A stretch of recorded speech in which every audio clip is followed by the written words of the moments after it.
500 হাঁস থেকে আমি শুরু করছি। 700 হাঁস থেকে শুরু করে কিন্তু 70,000 হাঁসের মালিক এখন বর্তমানে। একটা লোক 4 লাখ 5 লাখ 6 লাখ টাকা খরচ করে বাইরে যেতেছে, বাইরে 40,000 45,000 টাকা কামাইতে পারবে। কোনো 4 লাখ টাকা আমি বাইরে যাবো না, বাংলাদেশে মা বাবার মুখ দেবো, ভাই বোনের কাছে থাকবো। হাঁসে একটা পুঁজি করলো, প্রতি মাসে 1 লাখ টাকা উপরে লাভ করতে পারবে। ভাই আসসালামু আলাইকুম। ওয়ালাইকুম আসসালাম। আসসালামু আলাইকুম ভাই ওয়ালাইকুম আসসালাম। সাথে কেমন আছেন? জি আলহামদুলিল্লাহ ভাই, ভালো আছি। আপনি ভালো আছেন? আলহামদুলিল্লাহ ভাই। আপনার এই সুন্দর হাঁসের খামার, এখানে কতগুলো হাঁস আছে ভাই? জি ভাই, আমার 11,000 হাঁস আছে এখানে বর্তমানে 11,000। বর্তমানে 11,000। আপনার প্রজেক্ট কতগুলো ভাই? আমার প্রজেক্ট বর্তমানে 70,000। 70,000-এর প্রজেক্ট? জি জি, 70,000 প্রজেক্ট আমার। আচ্ছা, তাহলে কি বাংলাদেশের এটাই সবচেয়ে বড় হাঁসের খামার? আশা করি বাংলাদেশের সবচেয়ে বড় হাঁসের খামার এটা। আপনার শুরুটা ভাই কতদিন আগে হয়েছিল? 2014 সালে আমি 700 হাঁস দিয়ে শুরু করছিলাম। হ্যাঁ। এখন বর্তমানে 70,000 হাঁসের মালিক হয়ে গেলাম। কোনো মানুষ যদি বেকার অবস্থা থাকে, যদি কোনো লোক যদি চায় সাফল্যতা অর্জন করতে চাবে, তো যে কোনো কামারি বাই হোক আর যে কোনো কাজ করুক, হাঁস করুক গরু করুক, যে কোনো জিনিস করুক, যদি একটা কামারি বাই যদি কয় আমি জিত করবো, আমি সাফল্যতা অল্প দিন হয়ে যাবো। যদি মনে করেন বর্তমানে সাফল্যতা হইতে গেলে একটা জিনিস হাঁস, হাঁস ছাড়া সফলতা বাংলাদেশ আর কোনো কুর্চি দিয়ে করতে পারবে না, খালি ভাড়াবি। এখন 700 হাঁস থেকে শুরু করে কিন্তু 70,000 হাঁস আমি করে ফেললাম। আচ্ছা, একটা বিষয় জানতে চাই, এই 70,000 এগুলো কি আপনার নিজের খামারে প্রোডাকশন করতেছেন না আসলে কিভাবে আপনার বিক্রিটা ভাই? সেল না হলে তো কোনো প্রতিষ্ঠান আসলে টেকে না। এই খামারটা আমি নিজের ডিম হেচিং করি। আচ্ছা, নিজের ডিম, হাঁসের ডিমে নিজে হেচিং করি, নিজে বাচ্চা উৎপন্ন করি, নিজে বাচ্চা উৎপন্ন করে নিজে বিক্রি করি। যেটা আমার খামারের জন্য রাখি, খামারের জন্য লাগিয়ে ফেলি, আর যারা বিক্রি করি বিক্রির জন্য লাগিয়ে দিই। এবং যদি কোনো নতুন খামারের উদ্যোক্তা ভাই যদি বলে, ভাই আপনার হাঁসটা তো অনেক সুন্দর, এখান থেকে 500 1,000 হাঁস দিয়ে দেন, নিয়ে নিন, সমস্যা নেই। যদি উনি একটা নতুন খামারের উদ্যোক্তা ভাই যদি আমার মতো যদি ওনা হাঁস নিয়ে একটা সাফল্য তৈতে পারবে, নিয়ে আমার কোনো সমস্যা নেই। আচ্ছা, আরেকটা কথা জানতে চাই, আপনাদের হাওড় অঞ্চলে জি এখানে তো প্রচন্ড খোলামেলা এবং বায়ু সিকিউরিটি ভাই খুবই ভালো। জি, এখন আমাদের আউরহ অঞ্চলে যদি আইসেন তো অসময়তে, যদি 1 মাস এবং 15 দিন আগে আইতেন, তো 15 দিন আগে আইতেন তো আরও অনেক সুন্দর দেখতেন। এখন বর্তমানে যে সময়টা আইছেন, পানি অবস্থা, ধান ক্ষতিগ্রস্ত অনেক হয়েছে। এই হাঁসটা যে আমার হাঁসটা আছে, এখন বর্তমানে কিন্তু আমার 1 টাকা খাবার লাগলো না, সব হাঁস কিন্তু মাঠে ছাড়লো। অনেক মাঠে যে ছাড়বে, এই যে বন্যা পানিতে কিন্তু ধান কিন্তু খালি নিচে যাইতেছে। কিন্তু এখন আমি 2 মাস কিন্তু ডিম ফ্রি খাইতাম। যারা যে অঞ্চলে জমিন আছে, এই অঞ্চলে 2-2.5 মাস কিন্তু হাত থেকে খাবার লাগে না। এই খাবারটা কিন্তু এরা জমিনটা কিন্তু আগ্রহী করে নেই, যে যতটুকু খাবার লাগে অতটুকু খাবার ওরা নিজেরা খাইতে পারে। এখন এই সমস্যা, বন্যা অবস্থার কারণে জমিন নষ্ট হইলো, হাঁসও কিন্তু আমার ছাড়তে পারতেছি না। এই আবদ্ধ অবস্থা লাগে কিন্তু আমার 50% উপরে লাভ, কিন্তু অর্ধেকে উপরে লাভ। যদি হাঁসটা যদি আমি হাঁস থাকতাম কিন্তু ফুলটা লাভও থাকতাম, শুধু লেবার কষ্ট দিল। তো সারা বছর হাঁসটা কিন্তু আমি আবদ্ধ অবস্থা রাখি, আমি সব হাঁসে আবদ্ধ অবস্থা রাখি। আমার আশা তাকে মনে করেন বৈশাখ জ্যৈষ্ঠ মাস 2 মাস আমি কিন্তু খাবার মাঠে খাওয়াবো। এই বছর পানি আইসে বসে থেকে কিন্তু আমি খাবার খাওয়াইতে পারছি না। আচ্ছা, আমরা পিছনে দেখতে খাবার দিচ্ছে আপনার হাঁসের জি জি, খাবারের টাইম হলে খাবার দিয়ে দিবে, সবসময় খাবার থাকবে। আচ্ছা। একটা রানিং ডিমের হাঁস যদি খাবার সবসময় থাকলে সবচেয়ে ভালো। একটা হাঁসের যদি নতুন খাবার থাকে, এই হাঁসটা সর্বোচ্চ আপনার খাবার খাবে 120 গ্রাম, 120 গ্রাম উপরে খাবার খাবে না। এটা চ্যালেঞ্জ, যে রানিং ডিমের হাঁসটা। আচ্ছা, খাবারের ক্ষেত্রে আসি ভাই, আমরা অনেকেই দেখি সবাই শুধু ফিডই খাওয়ায় গণহারে। আসলে খাবার ম্যানেজমেন্টটা কি করলে ভাই সবচেয়ে ভালো? জি ভাই, আমার মনে করেন সবাই খাবারে ফিট খাওয়ায়, ঠিক আছে। আমি নিজেই খামারে পিট খাওয়াই, অন্য খামারে পিট কম খাওয়াই।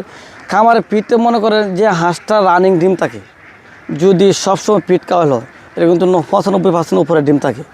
আধা কিছু ধান মিক্সচার করে দিল, যদি ধান মিক্সচার করে যদি 95% ডিম খাওয়াইতে চা এবং পিটে 5% যদি 20% কমাইতে চা, তো এই অবশ্যই আপনার খামার করতে হবে। মনে করেন দেন ধানটা 12 ঘন্টা ভিজা রাখতে হবে, 24 ঘন্টা উপরে শুকনো রাখতে হবে। ছোটো ছোটো একটা কেরুল হবে, এই কেরুলের সাথে 20% পিট মিশাই দিলেও 95% ডিম দিবে। ও আচ্ছা, তাহলে তো এটা বিশেষ একটা টেকনিক। যে বিশেষ একটা টেকনিক তো হওয়া গেলে তো মনে করেন, আমি মনে করেন অন্য ইউটিউবে কামারের জন্য হাঁস বিক্রি করে দেয়, কিছু বলে না, আর যদি 10 টাকা লাভ হয় বিক্রি করে দেয়। আমার হিসেবে হয়েছে ভাই, যদি কোনো নতুন খামারি উদ্যোগটা ভাই যদি হাঁস নিই, আমি যেভাবে সাফল্যতা হয়েছি আমি চেষ্টা করবো ওনাকেও আমি এভাবে সাফল্যতা করবো, যেভাবে আমার থেকে হাঁস নিয়ে ওনারা যেভাবে লাভবান হইতে পারে। আর এগুলো তো সবগুলো একদিনের বাচ্চা থেকে এই পর্যন্ত নিয়ে আসছেন? জি, এটা সবটা একদিনে বাচ্চা থেকে 6 মাস পর্যন্ত এই পর্যন্ত নেওয়া হয়েছে। আপনারা কি কি ভ্যাকসিন করছেন বলেন না একটু? আমি হাঁসটা 5টা ভ্যাকসিন কমপ্লিট আছে। হ্যাঁ, 2টা প্র্যাক করা আছে, 2টা কলার করা আছে, একটা ব্ল্যাক হোল করা আছে। আমার কি বলেন ভাই? ব্ল্যাক? একটা ব্ল্যাক হোল, আচ্ছা এইটা এইটা দেওয়া কি জরুরি? জি, এই ব্ল্যাক হোলটা করতে গেলে যে অনেক কামারি ভাই করে না, আমি ব্ল্যাক হোলটা করি জরুরি মনে করেন। একটা হাঁস যদি কোনো সময় দাদা ভিতরে সমস্যা হয়, চোখের সমস্যা হয়, দাদা ব্ল্যাক হোলটা করতে গেলে এই বাইরে স্টার ঢুকে না। আচ্ছা এই জন্য কি মনে করেন আমি জিরো বাচ্চা থেকে ভ্যাকসিন প্যাকটা করলাম 20 দিনে, ব্রোস্টটা করলাম 45 দিনে, কলারটা করলাম 65 দিনে, আর কলার বুস্টটা করলাম 90 দিনে, আর ব্ল্যাক হোলটা আমি 4 মাসে করে দিই। আর আমরা যে 90 দিনে ভাই আমরা যে বুস্টার করলাম, তারপরে কতদিন পর আসলে বুস্টার করলে ভালো হয়? আপনার প্যাক একটা বুস্ট করতে হয় 15 দিন গ্যাপ দিয়ে। আপনার যদি কলারের ভ্যাকসিনটা করেন তো বুস্টটা 15 দিন পরে করতে হবে গ্যাপ দিয়ে, আর ব্ল্যাক হোলটা করতে হয় 4 মাস বয়সে। আচ্ছা আমরা তো উত্তরবঙ্গ থেকে আসছি, সেই রংপুর থেকে আসছি আপনার প্রজেক্ট দেখার জন্য। জি, আচ্ছা, আমাদের ওইদিকে অনেকে আবদ্ধভাবে লালন পালন করতেছে ভাই, আপনারা তো পুরো একদম খোলামেলা। আচ্ছা তাদের হাঁস এবং আপনার হাঁসের মধ্যে পার্থক্যটা কোথায়? আপনার মনে করেন আপনার রংপুর থেকে আমার কামারে আইসেন, অনেক ভালো, অনেক খুশি হইলাম। কেরে অনেক ভাই অনেক কামারি অনেক দূর থেকে আমার চ্যানেলে আসে, মনে করেন এত বড় খামার প্রজেক্ট কেউ দেখাতে পারে না। আপনার রংপুর থেকে আইসেন, আপনার রংপুর অঞ্চলে আমি বলে দিই, মনে করেন আপনার যে অঞ্চলে যে বাচ্চাটা এটা উৎপন্ন হয় এটা সবটা কিন্তু মেশিনে হয়, আর আমাদের অঞ্চলে যে বাচ্চাটা উৎপন্ন হয় সবটা কিন্তু হারিকেল পদ্ধতিতে বাচ্চা উৎপন্ন হয়। অনেকে আসলে ডিমের মুখে মুখে হাঁস নিতে চাই ভাই, আপনার এতে করে আসলে অল্প দিনের মধ্যে একটা লাভ আনা সম্ভব। জি। এই বিষয়ে যদি একটু শেয়ার করেন ভাই। যদি ভাই ডিমের মুখোমুখি হাঁস নিতে গেলে কিন্তু আমার ডিমের মুখোমুখি অনেক হাঁসগুলো রয়েছে, আমার কিন্তু রানিং ডিমের হাঁস কিন্তু 70,000, কিন্তু ডিমের মুখোমুখি কিন্তু অনেক হাঁস রয়েছে। আচ্ছা আপনাকে অল্প একটু আটকা দেয়, আপনার দেখতেছি অনেকগুলো ডিম আপনি নৌকায় উঠাচ্ছেন এবং অসংখ্য ডিম, আজকে গেলে ডিম কোথায় চলে যাচ্ছে? যে আমার এই হাঁসটা সবটা আমার নিজের হেচিংয়ে চলে গেছে। ও আচ্ছা, সবগুলো এখন আপনার নিজে জি, আমার ডিমটা কিন্তু গাড়িতে নিয়ে যা, হ্যাঁ। এখন বন্যা পানি আইসে বসে থেকে কিন্তু নৌকাতে কিন্তু হেঁচে নিতে দিই, এটা এই ডিমটা নিয়ে কিন্তু আমি নিজে বাচ্চা উৎপন্ন করবো। আচ্ছা আর এবং ডিমের মুখোমুখি যে বিষয়টা বলছিলেন, আপনার ডিমের মুখোমুখি হাঁস আপনার দ্বিতীয়বার আপনি পরবর্তীতে দেখতে পারবেন। আপনার ডিমের মুখোমুখি যেটা 1 করে 4 মাস বয়স হয়, এই হাঁসটা যদি একটা নতুন খামারি বাহিনী মনে করেন আমার ভ্যাকসিন কমপ্লিট থাকে, ওনারা কিন্তু আরও 2টা ভ্যাকসিন করলো, করে যদি আর 1 মাস নিজে যদি পালন করে তো 5 মাসে হল ডিম আসে পড়ে। এটা কি সম্ভব ভাই? যে 100% গ্যারেন্টি সম্ভব। আচ্ছা আমার আরও একটা কথা, আমার কাছে অনেক ভাইরা ফোন করে যে অনেকে আপনি ডিমের মুখে মুখে হাঁস নিয়ে একটু মানে মানে এটা কি অখুশি আর কি, হ্যাঁ তারা সঠিক সময় ডিম পাচ্ছে না। আপনার এটা 100% গ্যারেন্টি, বাংলাদেশে যে কোনো প্রান্তে থেকে মানুষ আসুক, আমি একটা চেষ্টা করি, ওনাও আমার ভাই আমিও ভাই, কিন্তু যে কোনো ভাই আমার থেকে হাঁস নিক, যে হাঁসটা ডিমের মুখোমুখি নেবে 15 দিন 20 দিন হাইস্ট 1 মাস যাবে, 1 মাসের ভিতরে কিন্তু ফুল পটেশনে আসে পারে। এটা দেখলাম একদম পুরো সিম্পল ভাবে, এটা কি অস্থায়ী ভাই? জি ভাই, আমার এই স্যাম্পল অস্থায়ী পাইলি মনে করেন এটা এখনই তারিখ করলাম, এটা থেকে 0 শেড দিয়ে করা ছিল, এখন এই বছর 3 দিয়ে করছি, মনে করেন এটা খোলামেলা থাকে। যে গেটটা দেখছেন এই বাউন্ডারিতে, এই বাউন্ডারি ভিতরে শুধু গেট লাগালো, ঘরে কিন্তু দরজা লাগালো না, এটা খোলামেলায় থাকে এই হাঁসটা। আচ্ছা আর একটা কথা আপনি আর শেয়ার করবেন, এত বড় প্রজেক্ট ভাই, জি। আপনার জীবনের মান পরিবর্তন কিভাবে আসলো বা কি করতে পারলেন? আমি জীবনে অনেক পরিবর্তন করছি এবং অনেক পরিবর্তন করে কিন্তু আমি অনেক এগিয়ে যাচ্ছি, কিন্তু একটা কথা আগে বলছি এখন লাস্টে বলতেছি, মনে করেন আমার সম্ভব 700 হাঁস থেকে আমি শুরু করছি, 700 হাঁস থেকে শুরু করে কিন্তু 70,000 হাঁসের মালিক এখন বর্তমানে আমি। এই কথাটা আগে বলি লাস্টে বলি, এখন যে কোনো ভাই আসুক, এবং আমার যদি কোনো লোকে যদি বিশ্বাস যদি না করে, আমার কামারায় প্রচার করে আয় দেখো। আর ভাই সব মিলে আপনার এখানে কত টাকার তাও কি ইনভেস্ট করা আছে বা কত টাকার হাঁস আছে এখানে? আমার এই কামারে ইনভেস্ট করা আছে প্রায়, এই কামারে ইনভেস্ট কিন্তু আমার প্রায় 80 লক্ষ টাকা।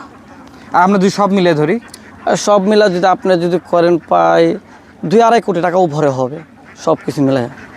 শিখে শিখে শিখে শিখে এই পর্যায়ে আসছেন, একদিনে তো আসতে পারেন না। না না না, শিখে শিখে আমি একদিন আইছি না, কিন্তু ভারে ভারে কিন্তু অনেক আগে গেছি। আচ্ছা 1000 হাঁস থেকে ভাই কতটা ডিম পাইলে সে খামারটা লাভ করতে পারবে? আপনার সর্বনিম্ন যদি 1000 হাঁসের, যদি আমরা তো 1000 হাঁসে বর্তমানে 90 থেকে 95% ডিম পাইতেছি। আপনার 90 থেকে 95%? আমি নিজে ডিম পাচ্ছি। এটা ভাই সম্ভব? সম্ভব, আপনি নিজে তো দেখছেনই, আপনি নিজে তো দেখছেন বান্ডেল 100 হাঁস 1000 হাঁস থেকে আমি তো 90-95% ডিম পাচ্ছি এবং 900-950 ডিম পাচ্ছি। এখন 1000 হাঁস আপনি যদি পালন করেন, 1000 হাঁস যদি আপনি পালন করতে গেলে দেখা যায় আপনার 700 ডিমে খরচ যাবে, 700 ডিম খরচ যাবে, আপনার 500-550 ডিম বিক্রি হলে এটা আপনার লাভ থাকবে। আচ্ছা যদি আমরা 900টা ডিম পাই, জি, আচ্ছা সেক্ষেত্রে 400টা ওরা খাবার খেয়ে নিল, খাবার খাওয়া নেবে, হ্যাঁ, আর 500 ডিমে লাভে থাকবে। আচ্ছা, যদি আমরা এটা 75% বাই ডিম পাই, সেক্ষেত্রে আমাদের কি অবস্থা হবে? যদি আপনি 75% যদি পান, যদি 40% খরচ যাবে আর 35% ডিম আপনার লাভ থাকবে। হাঁসের খামারে আপনার আসলে কি কি সমস্যার সম্মুখীন হলেন ভাই, এটা বলেন। আমি হাঁসের খামারে কোনো সময় সমস্যায় হয়েছিলাম না। আমি যেমন নতুন অবস্থায় 700 হাঁস পালন করি, এই সময় কিন্তু এর পরে বছর 2000 হাঁস পালন করছিলাম। 2000 হাঁস পালন করতে গেলে আমি আংশিক সমস্যা এই সময় বেশি বুঝি নাই, অল্প কিছু ক্ষতিগ্রস্ত হয়েছিল। এরপর থেকে আমার কোনো ক্ষতিগ্রস্ত হয়নি। আমরা যারা এই ধরনের উদ্যোগ নিতে চাই জি। বা আমরা আসলে পরিকল্পনা করতেছি যে আমরা এই ধরনের প্রজেক্ট করব, আমাদের উদ্দেশ্যে আপনার কোনো মেসেজ থাকবে কিনা ভাই? আপনার যে কোনো খামারে ভাই যদি হাঁস নতুন নতুন উদ্যোগটা যদি হাঁস পালন করতে চায়, আমার সাথে সবসময় মেসেজ থাকবে। সবসময় যদি কোনো খামারে ভাই নতুন হাঁস পালন করতে চায়, যদি বলে ভাই আমার খামারটা একটু দেখে দেন, আমি কীভাবে করব। আমি নিজে যাবো না, আমার এক ভাই যাবে, খামার চর্চাই করে কিন্তু আমি হাঁস দিই। কিন্তু একটা খামারে ভাই যদি নতুন হাঁস নিয়ে যদি ক্ষতিগ্রস্ত হবে, ক্ষতিগ্রস্তটা আমি চাই না। একদিনের বাচ্চা থেকে ভাই লালন পালন করা ভালো না ডিমের মুখোমুখি হাঁস নেওয়া ভালো? যদি কোনো খামারে ভাই যদি বলে ভাই আমার তো টাকা কম, তো একদিনে বাচ্চা দিয়ে শুরু করলো, ভাই আমার তো এই বেশি টাকা, মোটামুটি টাকা আছে, 10 দিন বোর্ডিংয়ে বাচ্চা দিয়ে শুরু করলো, বোর্ডিং বাচ্চা শুরু করলো না 20 দিনে বাচ্চা দিয়ে শুরু করলো। আমার তো 0 থেকে সাইজ করে 6 মাস পর্যন্ত সব ধরনের আমার তো হাঁস আছে। যে ও আচ্ছা, একদিন থেকে শুরু করে একদম 6 মাস পর্যন্ত সব ধরনের হাঁস? সব ধরনের হাঁসে আছে আমার তো। আচ্ছা, এগুলো কোন জাতের ভাই? এটা এক গেট কাকে এমবেল হাঁস। আচ্ছা, ডিমের জন্য ভাই সবচেয়ে কোনটা ভালো? এক গেট কাকে এমবেল হয়েছে ডিমের রাজা।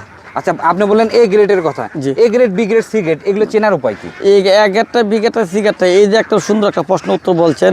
এই এক গেটটা বি গেটটা চেনা উপায় হয়েছে, মনে করেন কোনো খামারি ভাই বোঝে না, এক একটা বলে কথা বলে বি গেটটা সি গেটটা দিয়ে। আমাদের মনে করেন এই আমি যে হাঁসটা জেলা পালন করছি, এখন কিন্তু আমি 14,000 হাঁস নিয়েছিলাম, এভাবে কিন্তু 40,000 বাচ্চা বেরো। 40,000 বাচ্চা থেকে এক গেটটা খালি শুধু খাকি এমবেল যে মহিলাটা, আমরা মহিলাটা কিন্তু বাচ্চা নিই। আর যেটা পুরুষটার বিকেটটা ফালাই দিয়ে, আর যে সিগারটা ফকারা নিয়ে বাড়ি নিয়ে বিক্রি করে। আচ্ছা, তো চীনা উপায়টা দ্বিতীয় পর্বে আপনার যদি আপনার চিনতে চান, তো মনে করেন আমার হেচিং আছে, হেচিংয়ে যাইলে আপনি সব কিছু দেখতে পারবেন, কোনটা কাকি এমবেল, কোনটা বি গেট, কোনটা সি গেট, সব বলতে পারবেন। আচ্ছা, আমরা তো একবারে অসময় আসছি, আর একটা বিষয় জানতে চাই। আমরা যারা রেডি হাঁস ভাই কিনবো, জি। বা আপনার খামার থেকে না, আমরা যেখান থেকে রেডি হাঁস কিনে না কেন, জি। আমরা কোন কোন বৈশিষ্ট্য দেখে কিনবো যাতে আমরা আসলে সামনে অগ্রসর হইতে পারি, যেন আমরা থেমে না থাকি? যদি কোনো সময় লেডি হাঁস যদি কিনেন, হ্যাঁ, একবার ডিমের মুখোমুখি হাঁস। যদি একবার ডিমের মুখোমুখি যদি হাঁস কিনেন, যদি দেখবেন একটা রানিং ডিমের হাঁস যদি আপনি যদি কিনতে চান, তো একটা রানিং ডিমের হাঁস কিন্তু 6 মাস বয়স হতে গেলে দেওয়া যায় 1 কেজি 600 থেকে 1 কেজি 800 গ্রাম ওয়েট থাকবে। 1 কেজি 600 থেকে 1 কেজি 800 গ্রাম ওয়েট থাকবে। 1 কেজি 600 থেকে 1 কেজি 800 গ্রাম থাকবে, যেটা রানিং ডিমের হাঁসটা। আচ্ছা। আর যারা ডিমের মুখোমুখি আপনি হাঁস কিনবেন, এই হাঁসটা আপনার ওয়েট থাকবে 1 কেজি 200 থেকে 700 গ্রাম ভিতরে। 1 কেজি 200 থেকে 1 কেজি 400 গ্রামের ভিতরে থাকবে, হ্যাঁ। আচ্ছা, আর কি কি বৈশিষ্ট্য ভাই? এটা হচ্ছে একটা বৈশিষ্ট্য। আরেকটা বৈশিষ্ট্য হচ্ছে, মনে করেন আপনার নতুন উদ্যোক্তা যদি হাঁস নিতে চায়, বলেন ভাই আমার তো নতুন খামারে হাঁস দেন, যারা ডিমের মুখোমুখি হাঁস দেন, অনেক লোকে তো চেনে না, বুঝবে না। ওকে আপনাকে আমি বুঝাই, আপনি বুঝেন না বুঝেন আমি জানি না, আমরা যদি কেউ বুঝতে চায় আমাদের বাড়িতে এসে 2 দিন থাকতে হবে। আচ্ছা, আপনাদের বাড়িতে এসে 2 দিন থাকতে হবে? 2 দিন থাকতে হবে। হ্যাঁ। 2 দিন তাই কি আমার সব কামার দেখবে, সব কামার দেখে কোনটা ডিমের মুখোমুখি হাঁস, কোনটা রানিং ডিমের হাঁস, আর কোনটা 5% 10% ডিম দিছে, এইটা একটা হাঁস, আমি সব পলিটি আমি সব কিছু বোঝাই দিই। বাংলাদেশে তো নতুন নতুন উদ্যোক্তা ভাই আপনার হাত দিয়ে তৈরি হলো, আসলে কোথায় কোথায় কি হইলো ভাই একটু বিস্তারিত বলেন। আপনি মনে করেন এটা আলহামদুলিল্লাহ আল্লাহর কাছে অনেক শুকরিয়া আদায় করি। মনে করেন হোল বাংলাদেশে আমার হাত থেকে হাঁস যা বিভিন্ন জায়গায়, কেউ 1000, কেউ 500, কেউ 2000, প্রত্যেক জেলায়, প্রত্যেক ডিস্ট্রিক্টে, প্রত্যেক থানায় অনেক খামারি আমার থেকে হাঁস নিয়ে অনেক লাভবান হয়েছে। এরকম একটা নতুন উদ্যোগটা বলতে পারছে না ভাই এরশাদ ভাই আপনার থেকে আমি হাঁস নিছি, আমি হাঁস নিয়ে লস, যদি লসটা বলার জন্য আমি দ্বিতীয়বার বলি না। আমি একটা জিনিস বলি, আমি যে প্রত্যেক জেলায় হাঁস 1000, 2000, 500 হাঁস দিয়ে যে সেল করতেছি, মনে করেন সবাই একটা লাভবান হচ্ছে এবং আমাকে একটু ভালো মনে হচ্ছে। মনে করেন একটা নতুন উদ্যোগটা ভাই হাঁস নিয়ে যদি লাভবান হন, যে বলে ভাই আমি অনেক লাভবান আছি, এসব না আমি নিজেও আমার অনেক খুশি মনে হয় ভরে যায়। দেখা যায় একজন নতুন খামারি ভাই 11টা জেলায় হাঁস নিছেন, একজনে দেয় আর 10 জন হাঁস নিতে দেয়, কিন্তু আমার তো আসতে হবে না, যে নতুন খামারি ভাই নিতে দেয়, খামারি ভাই যাচাই করলে বলতে পারবে নেত্রকোনা গেছিলাম, নেত্রকোনা এরশাদ ভাই কী অবস্থায়, এইটা বললেও আসতে পারবে। আপনি এতদিনের অভিজ্ঞ এবং আপনার কাছে এত হাঁস ভাই, আপনি আসলে শিখতে শিখতে এত বড় হয়েছেন, ছোট্ট করে আমাদেরকে একটা কথা বলবেন, আমরা কিভাবে আসলে এই প্রজেক্ট থেকে লাভবান হইতে পারি। মনে করেন একটা লোক 4 লাখ 5 লাখ 6 লাখ টাকা খরচ করে বাইরে যেতেছে, বাইরে 40,000 45,000 টাকা কামাইতে পারে। যদি একটা নতুন উদ্যোক্তা ভাই আমার মতো যদি পরিশ্রম করতে পারে, আমার মতো যদি পরিশ্রম করতে পারে, যদি মনে করেন 4 লাখ টাকা আমি বাইরে যাবো না, বাংলাদেশে মা বাপের মুখ দেবো, ভাই বোনের কাছে থাকবো। মনে করেন 4 লাখ টাকা হাঁসে একটা পুঁজি করলো, তো 4 লাখ টাকা যদি একটা হাঁসে কামার করে, এর ওর প্রতি মাসে এখান থেকে প্রতি মাসে 1 লাখ 1.5 লাখ টাকা আর অনেক আয় থাকবে। কিন্তু বিদেশে যায় কিন্তু 4 লাখ টাকা খরচ করে 40,000 টাকা তাই না, বাবার মুখ, মার মুখ, ভাইয়ের মুখ, বোনের মুখ কেউ দেখতে পারে না। এ অবশ্যই বাংলাদেশে তাই কিন্তু 40,000 4 লাখ টাকা খরচ করে যে একটা হাঁসে কামান দিয়ে প্রতি মাসে 1 লাখ টাকা উপরে লাভ করতে পারে। আচ্ছা, অনেক সময় তো আমরা দেখি লসের তো ভাই সম্মুখীন হয়। হাঁসের যদি মানগত যদি ভালো থাকে, কপাল যদি ভালো থাকে, হাঁসে কোনো লস নেই। কিন্তু হাঁসে আর একটা প্র্যাকটিক্যাল আছে। মনে করেন হাঁসে একটা এরকম একটা জিনিস, মনে করেন আপনার যদি সৎভাবে হাঁসটা পালন করেন, দাদা আমার আজকে এই খামারে মনে করেন 8,000 8,500 ডিম পাচ্ছে করে, 11,000 হাঁসে 8,000 8,500 ডিম পাচ্ছে। যদি মনে করেন আমার এখানে লেবার আছে 6 জন 8 জন 10 জন লেবার আছে, এই লেবারে যদি 2টো ডিম খাইলে কয় টাকা হবে? 20 কিচ্ছু হবে না। যদি একটা ডিম যদি চুরি করে যদি আমার একটা লেবারে খা, কিন্তু হাঁসে পরের দিনে ডিম কিন্তু 2,000 কমে যাবে। এটা হচ্ছে সততার ব্যবসায়ী। আচ্ছা, যে এই জন্য পাবলিক অনেক কামারে লস হয়। এই জন্য একটা কামারে যদি হাঁস পালন করতে হয়, যদি করতে পারে, তো সততাভাবে একটা লোক রাখতে হয়। সততাভাবে একটা লোক রাখতে হয়, যেভাবে একটা বদলে 5টা ডিম খাও, যেভাবে একটা ডিম যদি আউট না হয়, একটা হাঁস যেভাবে চুরি না হয়, এইভাবে হাঁসটা পালন করলে ওনা অনেক আগায় যাবে। এরশাদ ভাই, আপনি সময় দিলেন, আপনার এখানকার ঠিকানাটা বা আমরা কিভাবে আপনার খামারে আসবো সহজভাবে বলুন ভাই। জি আচ্ছা, আমার খামারে যদি আপনার সহজভাবে যদি আসতে চান, ময়মনসিংহ বিভাগ, নেত্রকোনা জেলা, মদন উপজেলা, কুটুরিগোনা গ্রাম। আপনি আজকে সময় দিলেন, আপনাকে অসংখ্য অসংখ্য অসংখ্য ধন্যবাদ। হ্যাঁ, অনেক ইনফরমেশন শেয়ার করলেন, অনেকগুলো মেসেজ দিলেন। আমরা যারা নতুনভাবে শুরু করতে চাই, ভালো একটা আজকে এক্সপিরিয়েন্স পেলাম আপনার কাছে। যে ভাই ভালো একটা এক্সপার্ট আছেন, আপনার রংপুর থেকে নেত্রকোনা আইছেন, আমাদের অঞ্চলে আইছেন। আশা করি আপনি যেভাবে আইছেন, বাংলাদেশের প্রত্যেকটা বাইরে বলি, কোনো জায়গা থেকে একটা হাঁস নিয়ে যেভাবে লস না পড়ে, এই আশাটা আমি সবসময় করি। আর একটা নতুন উদ্যোক্তা ভাই যদি হাঁস কিনে যদি লাভবান হতে চায়, তো আমাদের বাড়িতে এসে 2 দিন 4 দিন থাকবে, তাই ভালো পরিমাণে ভালো গতি একটা হাঁস নিয়ে যাবে।